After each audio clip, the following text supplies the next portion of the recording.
आहोत. डोंबिवलीतल्या शास्त्रीनगर रुग्णालयात डॉक्टरांना मारहाण केल्याप्रकरणी अटक करण्यात आलेल्या शिवसेना नगरसेवक रमेश म्हात्रे यांना न्यायालयानं जामीन मंजूर केल्यानंतर इंडियन मेडिकल असोसिएशन आता आक्रमक झाली आहे.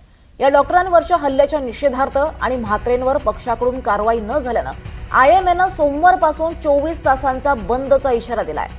महाराष्ट्रातल्या ॲलोपॅथी आणि होमिओपॅथी डॉक्टर या बंदमध्ये सहभागी होणार आहेत.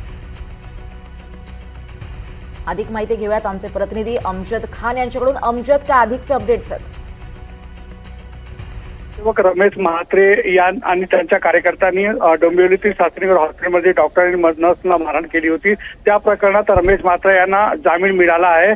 न्यायालयाने त्याला जामीनवर सोडला आहे. मात्र या विरोधात आता इंडियन मेडिकल असोसिएशन आक्रमक होताना दिसत आहे.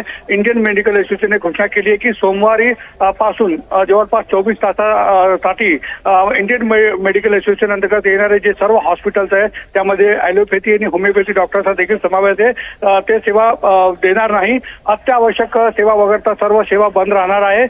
रमेश म्हात्रे यांच्यावर पक्षांतर्गत अजून कारवाई करण्यात आलेली नाही. त्यामुळे जे डॉक्टर्स आहेत ते त्यांनी नाराजी व्यक्त केली आहे.